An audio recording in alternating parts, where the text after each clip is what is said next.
Welcome all of you. देखो, आज अपन chapter start हो रहा है अपना वर्क एनर्जी एंड पावर। इसका पहला वीडियो है आज का ये।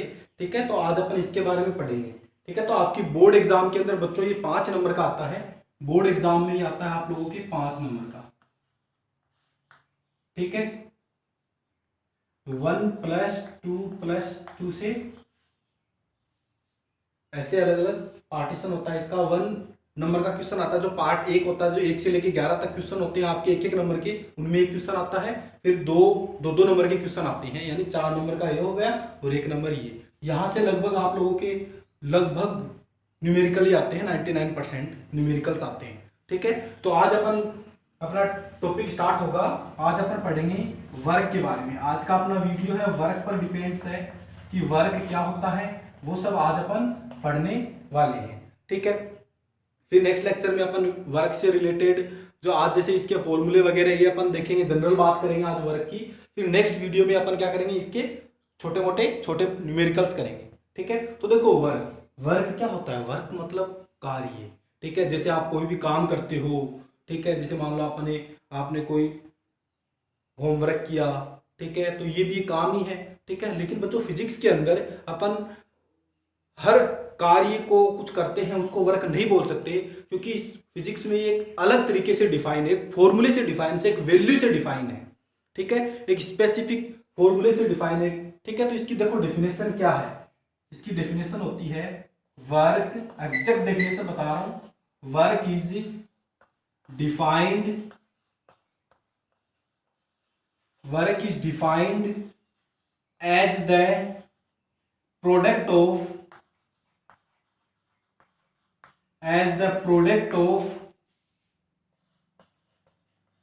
force and displacement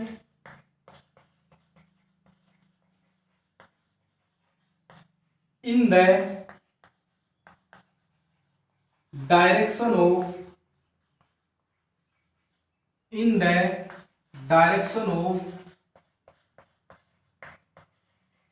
applied force. ये होती है बच्चों वर्क की डेफिनेशन। वर्क क्या होता है कि जैसे अपन ने कोई फोर्स लगाया, कोई ब्लॉक रखा हुआ है, उस पर फोर्स लगाया।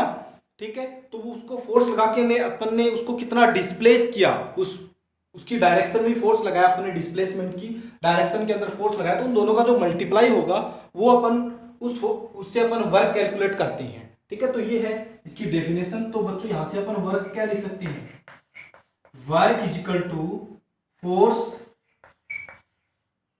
into force as the product of, यानी multiply product of force and displacement. तो force and into displacement,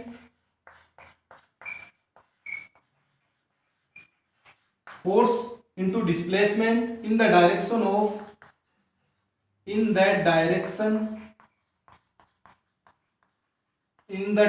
of force. ये बच्चों यहां से अपने पास फॉर्मूला निकाल के आता है इसका। ठीक है, वर्क का ये formula, work is equal to force into displacement in the direction of force. ठीक है, जैसे देखो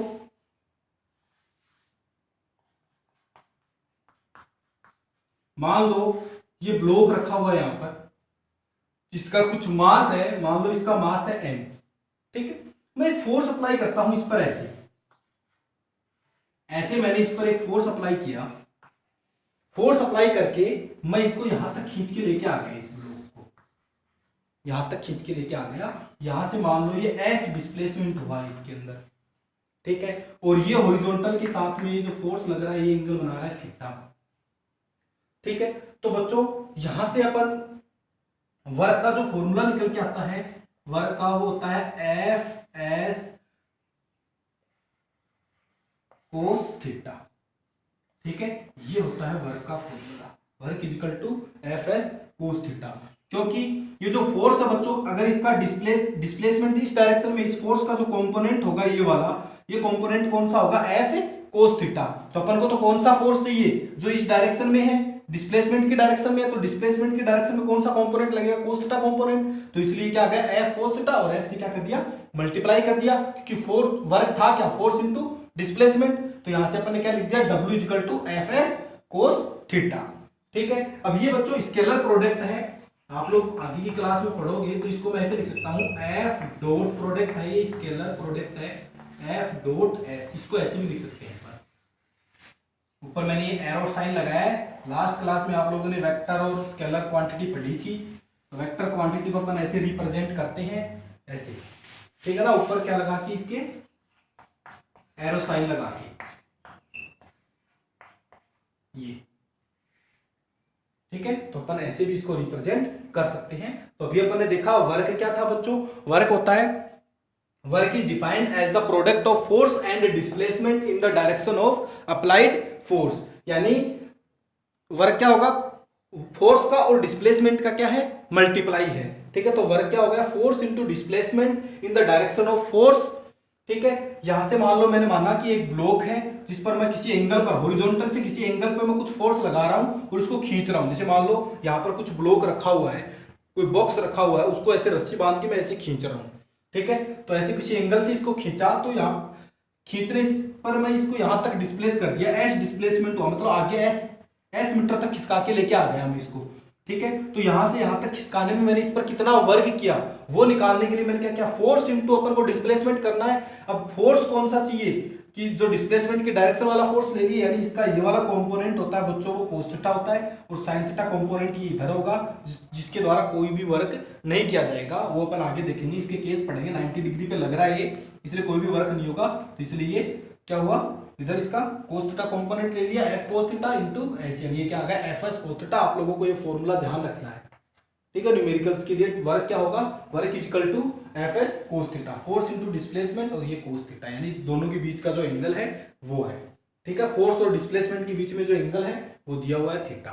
ठीक है, तो ये है, आप लोग इसको वीडियो को पॉज करो और इसको उतारो, फिर आगे अपन देखते हैं, इसके केस पढ़ते हैं।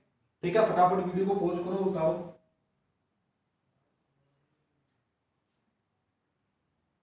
बिता दूं। अब देखो, जो बच्चों अपना वर्क है वो किस किस क्वांटिटी पर डिपेंड कर रहा है, वर्क किस किस पर डिपेंड कर रहा है। तो देखो अपन ने वर्क का फॉर्मूला क्या है अपने पास, तो बच्चों वर्क का फॉर्मूला क्या है, W इक्वल टू, मैं ऐसे लिख सकता हूं डायरेक्ट, फोर्स इनटू डिस्प्लेसमेंट ही तो है, यही तो है फोर्स इनटू डिस्प्लेसमेंट, है ना। तो किस किस पर डिपेंड कर रहा है, फोर्स पर कर रहा है, और किस पर कर रहा है, डिस्प्लेसमेंट पे कर रहा है। तो मैं लिख सकता हूं वर्क, क्या मैं ऐसे लिख सकता हूं, work depends, work depends on the following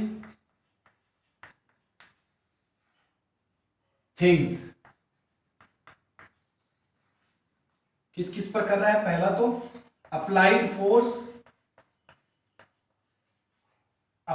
force, दूसरा किस पर डिपेंड कर रहा है, डिस्प्लेसमेंट पे, डिस्प्लेसमेंट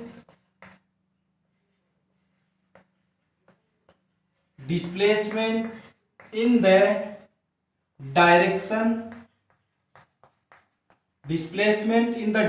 ऑफ फोर्स। ठीक है, तो किस किस पर डिपेंड किया, अप्लाइड फोर्स पर, और डिस्प्लेसमेंट पे डिपेंड कर रहा है कि जिस डायरेक्शन में फोर्स लग रहा है उस डायरेक्शन में उसका डिस्प्लेस कितना हुआ है वो ऑब्जेक्ट, उस चीजों पर, इन दो चीजों पर डिपेंड करता है ये। ठीक है, तो ये उतारो आप लोग, फिर आगे अपन देखते हैं, इसके अलग अलग केस देखते हैं। ठीक है, जैसे मैं बोलूं केस नंबर 1, अब देखो अपने पास ये जो फॉर्मूला आया, ये formula W is equal to F S cos theta, मैं बात कर रहा हूं कि जो फोर्स अपना वो कांस्टेंट फोर्स है, कांस्टेंट फोर्स के लिए और डिस्प्लेसमेंट के लिए बात कर रहा हूं कि थीटा चेंज होता है तो वर्क कैसे कैसे चेंज होगा। ठीक है, थीटा चेंज के लिए देख रहा हूं मैं, तो मैं ऐसे लिख सकता हूं कि वैन, पहला केस ये है कि when theta is equal to 0 degree, अगर थीटा 0 डिग्री है इसका मतलब क्या है, थीटा 0 का मतलब क्या हुआ, देखो मैं डायग्राम बनाता हूं। थीटा 0 से मतलब है कि जैसे मान लो ये ब्लॉक है जिसका मास m दे रखा है, ठीक है, इसके ऐसे में फोर्स लगाता हूं हॉरिजॉन्टल, यानी जिस डायरेक्शन में डिस्प्लेसमेंट हो रहा है, यहां से मान लो यहां तक डिस्प्लेस किया मैंने इसको, ठीक है, तो ऐसे मैंने फोर्स लगाया, डिस्प्लेसमेंट की डायरेक्शन भी इधर ही है कि डिस्प्लेसमेंट भी क्या इधर ही हो रहा है, इधर ही जा रहा है ये, तो डिस्प्लेसमेंट की डायरेक्शन भी यही है, फोर्स की डायरेक्शन भी यही है, तो दोनों के बीच में एंगल कितना है, 0 डिग्री है ना एंगल, क्योंकि देखो ये दो ऐसे लाइनें होती हैं तो इनके बीच में फोर्स कितना होता है, एंगल कितना होता है, 0 डिग्री होता है। ठीक है, तो इन दोनों के बीच में एंगल कितना है बच्चों, 0 डिग्री, क्योंकि डिस्प्लेसमेंट की भी यही डायरेक्शन, फोर्स की भी यही डायरेक्शन। ठीक है, यानी अपन हॉरिजॉन्टली किसी ऑब्जेक्ट को ऐसे खींच रहे होते हैं। ठीक है, उसके लिए है, तो इसका मतलब क्या होता है, इसका मतलब क्या है कि फोर्स और डिस्प्लेसमेंट क्या है, सेम डायरेक्शन में है। ठीक है, तो मैं लिख दूं मीन्स फोर्स एंड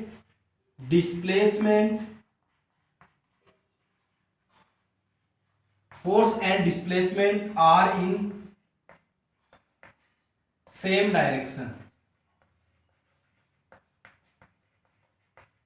दोनों की डायरेक्शन क्या है, सेम है। ठीक है, तो क्या होगा, देखो रखो यहां पर 0, F S cos 0 W is equal to, तो W इजिकल टू क्या आ गया, एफ एस कोस 0 की वैल्यू कितनी होती है बच्चों, कोस 0 की वैल्यू कितनी होती है, कोस 0 होता है 1। ठीक है, तो यहां से क्या आ गया एफ एस। ठीक है, तो ये वर्क, अगर आप लोगों को जो फोर्स और डिस्प्लेसमेंट के बीच में एंगल 0 डिग्री दे रखा है, तो डायरेक्ट आप दोनों फोर्स को और डिस्प्लेसमेंट को मल्टीप्लाई कर सकते हो, वहां से आप लोग वर्क कैलकुलेट कर लोगे। ठीक है, तो अगर दोनों के बीच में एंगल 0 डिग्री है तो ऐसे अपन कैलकुलेट करेंगे। ठीक है, तो ये आप लोग वीडियो को पॉज करके उतारो फटाफट। ठीक है ना, समझ में आई ना बात, कि अगर फोर्स और डिस्प्लेसमेंट सेम डायरेक्शन में है और अपन को वर्क कैलकुलेट करना है, तो डायरेक्ट अपन फोर्स को और डिस्प्लेसमेंट को क्या कर देंगे, मल्टीप्लाई कर देंगे, और अपना क्या आ जाएगा, वहां से वर्क कैलकुलेट हो जाएगा। इसका एग्जांपल बताता हूं क्या क्या एग्जांपल हो सकता है। एक तो यही एग्जांपल है, जैसे ब्लॉक रखा है, जैसे मान लो ये ब्लॉक है, ये मान लो ब्लॉक है, कोई चौक है जैसे ये। ठीक है, ये चौक है। ठीक है, मैं इस चौक को ऐसे खींच के लेके आ रहा हूं, ऐसे आगे की ओर ऐसे। ठीक है, मान लो ऐसे खींच के लेके आ रहा हूं ऐसे। ठीक है, ऐसे, अब इसका डिस्प्लेसमेंट भी इधर ही और मैंने फोर्स भी इधर ही लगा रखा है, इसको ऐसे खींच के लेके आ रहा हूं। ठीक है, तो ये क्या हुआ बच्चों, दोनों सेम डायरेक्शन में है, तो मैं क्या कर दूंगा, जितना मैंने फोर्स लगाया और जितना इसको आगे खींच के लेके आया, उन दोनों को मल्टीप्लाई कर दूंगा, तो मेरे पास क्या आ जाएगा, वर्क आ जाएगा। ठीक है, तो ये है इसका एग्जांपल। जैसे अपन एक और एग्जांपल देखते हैं, कर लो आप इसको, इसके नीचे इसका एग्जांपल लिख लेते हैं अपन। इसका एग्जांपल लिखते हैं, जैसे एग्जांपल क्या हो सकता है इसका, एग्जांपल क्या हो सकता है, एग्जांपल देखो बच्चों ऐसे हो सकता है, जैसे मान लो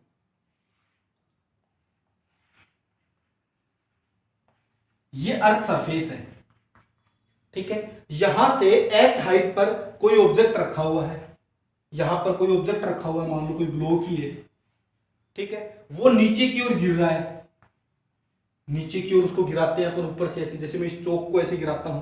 ठीक है, तो क्या होगा, तो देखो बच्चों, इस पर क्या ग्रेविटी के कारण कुछ फोर्स लगेगा, क्या आप लोगों को पता है, कोई भी ऑब्जेक्ट होता है वो नीचे क्यों आता है, ऊपर फेंकने पर वापस या ऊपर से छोड़ने पर उस पर ग्रेविटी के कारण क्या लगता है, फोर्स लगता है, ग्रेविटेशनल फोर्स, जो उसको नीचे की ओर ऐसे खींचता है। तो वो फोर्स बच्चों क्या होता है, mg, इसके वेट के बराबर होगा mg, ग्रेविटी के कारण फोर्स क्या होगा, mg, और ये नीचे की ओर ही आ रहा है, तो इसका डिस्प्लेसमेंट भी किधर है, नीचे की ओर ही है। क्या दोनों सेम डायरेक्शन में है, ये क्या है, ये भी नीचे की ओर ही आ रहा है।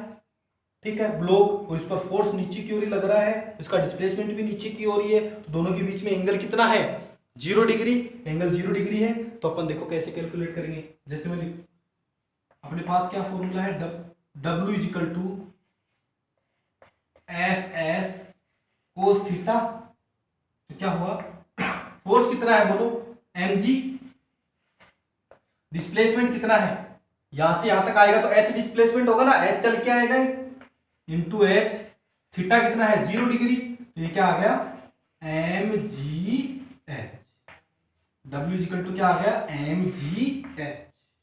ठीक है, तो अगर आप लोगों को ऐसा बोले कि एक ब्लॉक को मान लो आपने नीचे से ऐसे छोड़ा है, ठीक है, उसके लिए आप लोगों को वर्क डन पूछे, या फिर ऊपर से उठा के, नीचे से उठा के अपन ऊपर लेके जाते हैं किसी ऑब्जेक्ट को, कोई क्रेन उठाती है किसी ऑब्जेक्ट को, जो मान लो एक क्रेन है वो 10 kg कोई मास है, कोई ऑब्जेक्ट है, ब्लॉक है, उसको ऊपर कुछ हाइट तक उठाती है, तो उस क्रेन ने कितना वर्क किया वो निकालने के लिए अपन ये फॉर्मूला यूज करेंगे, W = mgh, यानी ऊपर उठाने के लिए और नीचे छोड़ने के लिए अपन जो फॉर्मूला यूज करते हैं वो ये करते हैं। ठीक है, तो एग्जांपल क्या होगा, ए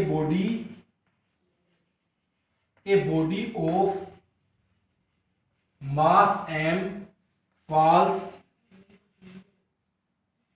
on earth surface from height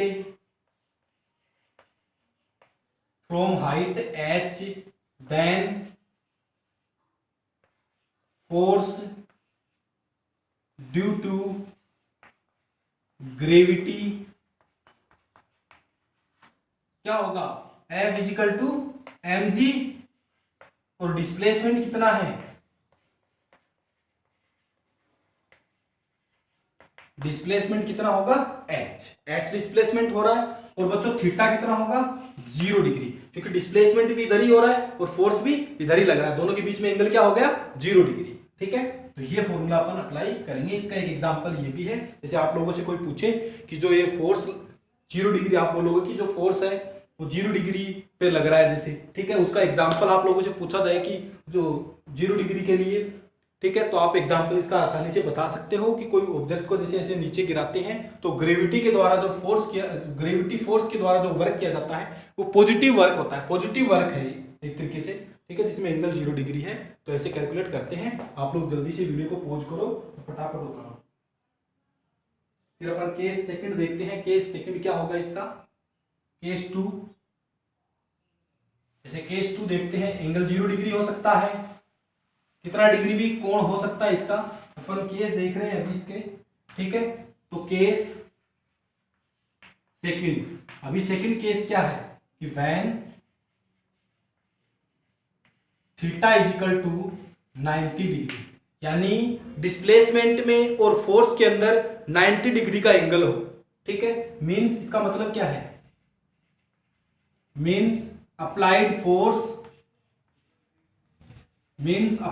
force and displacement, applied force and displacement are perpendicular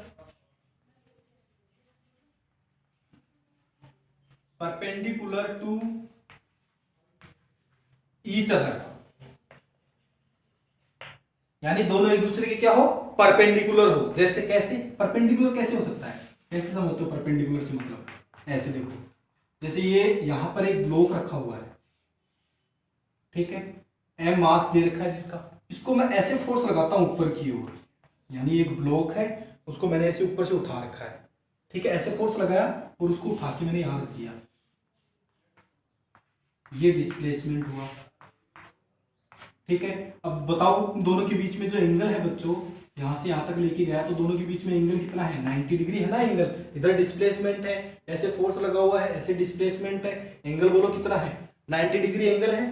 तो देखो कैसे होगा, वर्क = क्या फॉर्मूला अपने पास, Fs cos थीटा, तो क्या आ गया Fs cos 90 W = ठीक है, तो यहां से अपन निकालेंगे वैल्यू, तो W = क्या आ गया 0।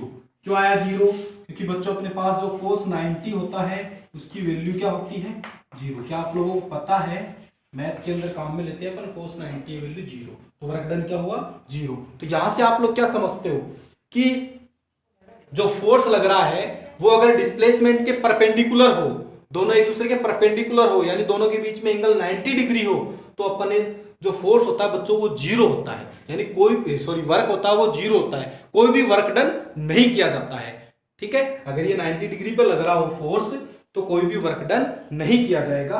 आप लोग जल्दी से इसको उतारो, फिर इसका भी एग्जांपल आप लोगों को मैं बताता हूं। ठीक है, इसका एग्जांपल क्या हो सकता है, ठीक है, इसका एग्जांपल क्या हो सकता है कि जैसे ये बॉडी है, ये ऑब्जेक्ट, एग्जांपल बताता हूं जैसे इसी का, ये एग्जांपल बताता हूं, ये लेके अभी जो अपन ने कर रखा है, ये ब्लॉक वाले एग्जांपल लेते हैं, ब्लॉक का एग्जांपल लेता हूं, जैसे मैं, जैसे मान लो ब्लॉक वाले एग्जांपल ले लेते हैं अपन, जैसे मान लो ये ब्लॉक है जिसका मास m दे रखा है, ठीक है, इसको मैं ऐसे फोर्स लगाया है, मान लो मैंने फोर्स लगा के इसको खींच रहा हूँ, ठीक है, और यहाँ तक लेके आ गया, कितना डिस्प्लेस किया मैंने, मान लो इसको ऐसे डिस्प्लेस किया, ठीक है। अब देखो जब भी आप लोगों को वर्क डन पूछा जाएगा तो आप लोगों को बोलेगा कि किस फोर्स द्वारा किया गया वर्क डन, यानी जैसे यही क्वेश्चन है, इसके अंदर अलग अलग फोर्स लग रहे हैं बहुत सारे, ठीक है, तो आप लोगों को उसमें बोलेगा कि कौन से फोर्स का वर्क डन आप लोगों को निकालना है, ठीक है। तो इसी क्वेश्चन के अंदर आप लोगों को बोले कि जो ग्रेविटेशनल फोर्स जो लग रहा है, जो नीचे की ओर लग रहा है बच्चों mg, है ना, जो ये फोर्स लग रहा है mg, ठीक है, ग्रेविटेशनल फोर्स, इसके द्वारा कितना वर्क किया गया वो निकालना है आप लोगों को। तो ये तो नीचे की, जैसे मान लो मैं खड़ा हुआ हूं, क्या मेरा वेट बच्चों नीचे की ओर ही लग रहा है, वैसे ये जो ब्लॉक है इसका वेट क्या नीचे की ओर ही है, ठीक है। तो इसके द्वारा कितना वर्क किया गया वो निकालना है आप लोगों को। तो बोलो दोनों के बीच में जो एंगल है बच्चों वो कितना बन रहा है, 90 डिग्री नहीं बन रहा क्या, ये ऐसे नीचे की ओर लग रहा है और ये ऐसे लग रहा है, तो दोनों के बीच में एंगल कितना हुआ, 90 डिग्री। तो यहां से बच्चों वर्क क्या आ जाएगा, एफ एस कोस थीटा, तो ये बच्चों वर्क क्या आ गया, एफ एस कोस 90, तो ये क्या आ गया 0, यानी जो ग्रेविटी का फोर्स जो होगा उसके द्वारा जो वर्क है वो 0 होता है, ठीक है। तो अपन लिख सकते हैं एग्जांपल इसका, व्हेन ए बॉडी पुल्स, यानी खींच रहे हैं इसको, when a body pull from a point A to point B, then no work is done due to gravity, no work is done due to gravity. ये मैंने करके बताया कैसे नहीं हो रहा वर्क, यानी ग्रेविटी के द्वारा जो वर्क होता है, एक कोई भी ऑब्जेक्ट है उसको मैं ऐसे खींच के लेके आ रहा हूं, तो इसके भार के द्वारा, उसके वेट के द्वारा या फिर ग्रेविटी के द्वारा जो वर्क होता है वो क्या होता है, 0 होता है। ये अपन केस पढ़ रहे हैं, आप लोगों की ज्यादा काम में नहीं आने वाले वैसे, आप लोग लेकिन लिख लो इसका एग्जाम्पल, ये चित्र बना लो और ये लिख लो, वीडियो को पॉज करो फटाफट लिखो।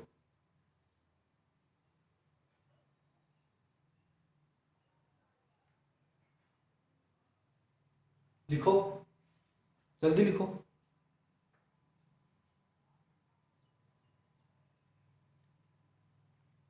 देखो तीसरा केस क्या हो सकता है, अपन ने देखो 0 डिग्री एंगल का देख लिया, 90 डिग्री एंगल का देख लिया, अब अपन एक बार 180 डिग्री एंगल का और देख लेते हैं कि 180 डिग्री एंगल होगा तो वर्क कैसे होगा। देखो केस थर्ड, लास्ट केस अब इसका है, केस थर्ड केस क्या हो सकता है, when theta is equal to 180 degree, 180 degree कोण, जैसे मान लो 180 डिग्री एंगल से क्या मतलब है, जैसे मान लो ये ब्लॉक है एम मास का, ठीक है, इसका डिस्प्लेसमेंट की डायरेक्शन मान लो ये है और फोर्स इधर लग रहा है, तो इन दोनों के बीच में जो एंगल है बच्चों, इन दोनों के बीच में जो एंगल है वो 180 तो है। देखो ऐसे लाइनें होती हैं मैथ के अंदर, आप लोग देखते हो, तो इन दोनों लाइनों के बीच में एंगल कितना है, 180 डिग्री, एक दूसरे के अपोजिट डायरेक्शन में है। तो इसका मतलब क्या हुआ कि 180 डिग्री एंगल का मतलब क्या हुआ, तो फोर्स और डिस्प्लेसमेंट क्या है, एक दूसरे के अपोजिट है। तो अपन लिख सकते हैं मीन्स फोर्स एंड डिस्प्लेसमेंट,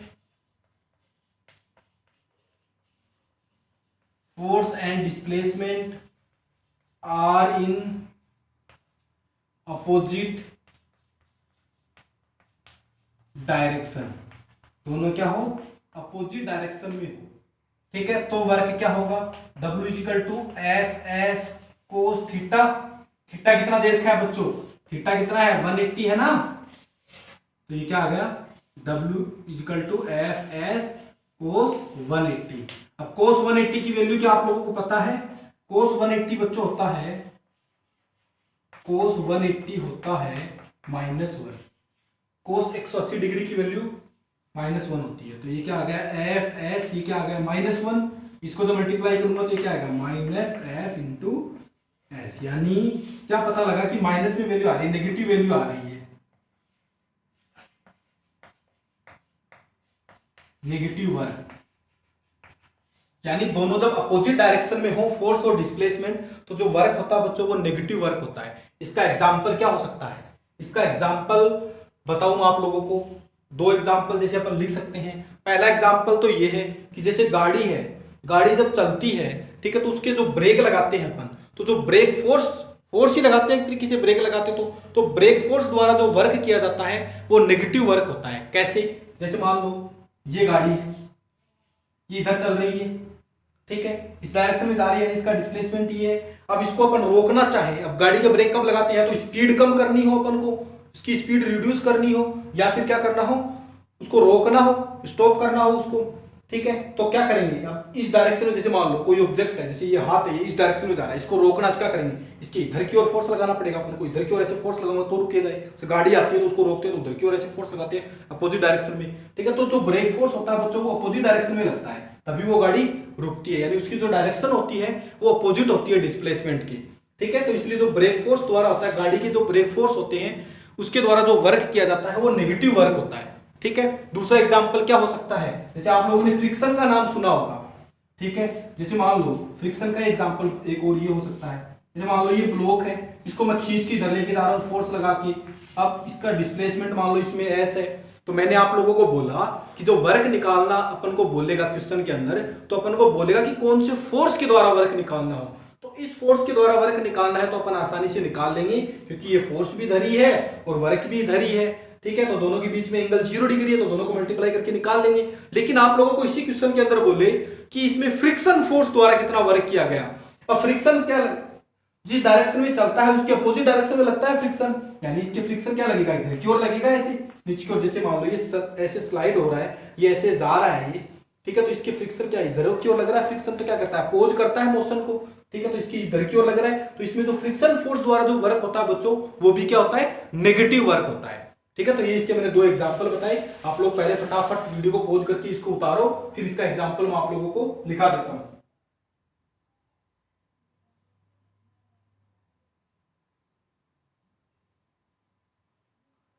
ठीक है, लिखो एग्जांपल, लिखो इसका एग्जांपल, लिखो लिखो वैन, इसका एग्जांपल क्या हो सकता है, van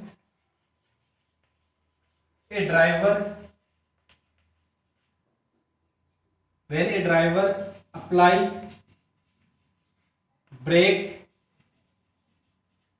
break force on a moving car to reduce its speed or to stop it, then work done by brake force is negative। यानी कोई भी ड्राइवर है वो ब्रेक अप्लाई करता है, गाड़ी पर ब्रेक फोर्स अप्लाई करता है, तो जो ब्रेक फोर्स है उसके द्वारा जो वर्क किया जाता है वो क्या होता है, नेगेटिव होता है।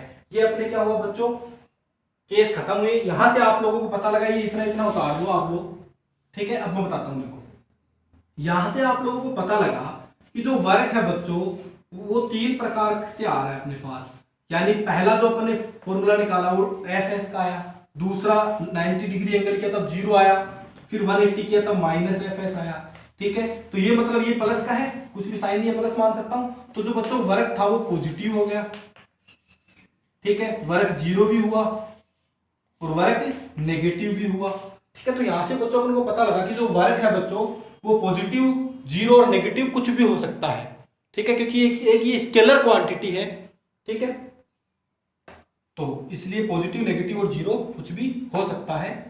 तो आप लोग इतना उतार लिया, उसके बाद में अपन बस थोड़ा सा और पढ़ते हैं, यूनिट और देख लेते हैं। जो वर्क की बच्चों जो यूनिट होती है वो क्या होती है, वर्क की यूनिट देखते हैं अपन।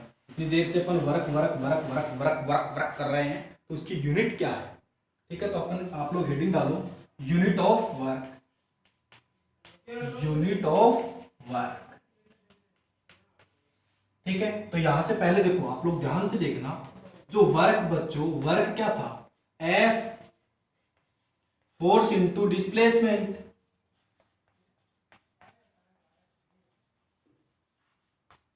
फोर्स इंटू डिस्प्लेसमेंट, तो अपन यूनिट निकालना चाहे तो यूनिट ऑफ वर्क क्या, फोर्स की यूनिट क्या होती है, न्यूटन, फोर्स की न्यूटन, और डिस्प्लेसमेंट, डिस्प्लेसमेंट की यूनिट क्या होती है, लास्ट क्लास में पढ़ा, मीटर, डिस्प्लेसमेंट की क्या होती है, मीटर। तो यहां से इसकी यूनिट क्या आ गई, न्यूटन इंटू मीटर, यानी unit of work, newton into metre. और बच्चों इसी को बोलते हैं जूल, जिसको जे से लिखते हैं, इसी को क्या बोलते हैं, जूल। तो आप लोगों को पूछे कि जो वर्क होता है उसकी यूनिट क्या होती है, न्यूटन इंटू मीटर और जूल, अपन जूल काम में लेते हैं, न्यूमेरिकल्स जब करते हैं तो जूल काम में लेंगे, जे फॉर जूल। ठीक है, न्यूटन इंटू मीटर। अब कोई आप लोगों से ऐसे पूछ ले कि जो फोर्स है वो न्यूटन में दे रखा है तो डिस्प्लेसमेंट मीटर में दे रखा है, तो वर्क की यूनिट क्या होगी, तो क्या होगी, न्यूटन इंटू मीटर। और डायरेक्ट ऐसे बोले कि राइट द ऐसा यूनिट ऑफ वर्क, तो वो अपन जूल भी लिख देंगे, अपनी सही होगी जूल। ठीक है, न्यूटन इंटू मीटर। ठीक है, ये आप लोगों की इसकी क्या हो गई, यूनिट हो गई। इसको उतार लो, फिर एक क्वेश्चन करते हैं अपन, छोटा सा 1 नंबर का क्वेश्चन, जो आप लोगों के आने के चांस रहते हैं, एक नंबर का करते हैं छोटा सा, फटाफट उतारो इसको, फटाफट उतारो।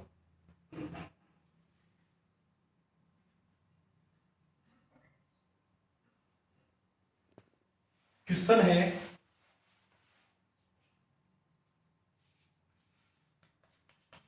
क्वेश्चन है how many ergs, how many ergs in 1 joule. ये क्वेश्चन आता है बच्चों एग्जाम के अंदर, ऐसा क्वेश्चन। ठीक है, इसका आंसर करते हैं अपन, ध्यान से देखना आप लोग, इसका लास्ट वैल्यू आप लोगों को याद रखनी है। वैसे मैं डायरेक्ट बताने को डायरेक्ट बता सकता था, लेकिन आप लोगों को निकाल के बता रहा हूं कैसे आता है ये आंसर। ठीक है, तो क्या बच्चों, 1 जूल 1 न्यूटन इंटू मीटर के बराबर होता है। अभी अभी अपन ने लिखा कि जो 1 न्यूटन इंटू मीटर था उसको तो जूल बोला था, तो 1 जूल में क्या हुआ, 1 न्यूटन इंटू मीटर हुआ। अब देखो इसका मतलब ये है, जो बच्चों अर्ग है ना और जूल है, जो वर्क है उसकी बड़ी यूनिट होती है जूल, उसको उसकी छोटी यूनिट में बदलना है। जैसे मीटर के अंदर 100 सेंटीमीटर होता है, वैसे वो छोटी यूनिट है उसकी, वैसे ही अपन इसके अंदर चेंज कर रहे हैं इसको। तो जो बच्चों 1 न्यूटन होता है उसके अंदर 10 की पावर 5 डाइन होता है। ये भी जो डाइन है ये भी इसकी छोटी यूनिट है, न्यूटन की छोटी यूनिट डाइन होती है। ठीक है, जैसे 1 फिर 1 मीटर के अंदर कितना सेंटीमीटर होता है, 10 की पावर 2 यानी 100 सेंटीमीटर होता है, 100 सेंटीमीटर होता है ना। वैसे इसके अंदर 1 न्यूटन के अंदर 10 की पावर 5 डाइन होता है, डाया। ठीक है, 10 की पावर 5 डाइन। ठीक है, 10 की पावर 2 सेंटीमीटर। तो ये देखो इनको, ये मल्टीप्लाई में है, तो 10 की पावर 5 मल्टीप्लाई 10 की पावर 2 डाइन इंटू सेंटीमीटर।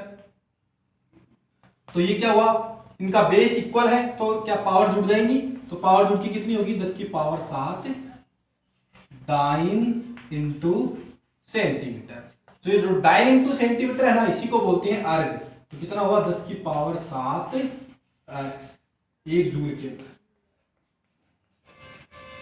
तो आप लोगों को ये याद रखना है कि 1 जूल के अंदर 1 नंबर का क्वेश्चन आ सकता है एग्जाम के अंदर, ऐसा ही क्वेश्चन आता है इस चैप्टर से 1 नंबर का। तो 1 जूल के अंदर कितना अर्ग होता है, 10 की पावर 7 अर्ग। उसको कैलकुलेट कैसे किया वो आप लोगों ने देखा कि जो 1 जूल था उसको 1 न्यूटन इंटू मीटर लिख सकता हूं मैं। तो 1 न्यूटन के अंदर न्यूटन की जो छोटी पावर होती है, न्यूटन से छोटी पावर, वो होती है डाइन।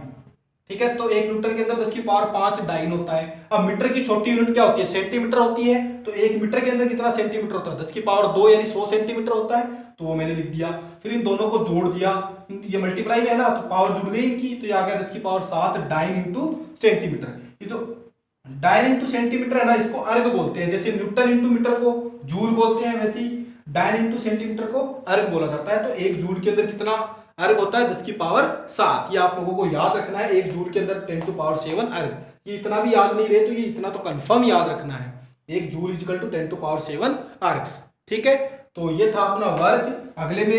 अगले लेक्चर के अंदर अपन इस पर न्यूमेरिकल करेंगे, तब आप और ज्यादा अच्छे से समझ में आएगा कि न्यूमेरिकल कैसे हो रहे हैं। वर्क से बहुत इजी चैप्टर है, आप लोग आराम से बिल्कुल वीडियो को पॉज कर करके नोट्स बनाओ और पढ़ो। ठीक है, अगले के अंदर अपन न्यूमेरिकल करेंगे इसके। तो आज के लिए बस इतना, बाकी रहेगा कल। Thank you.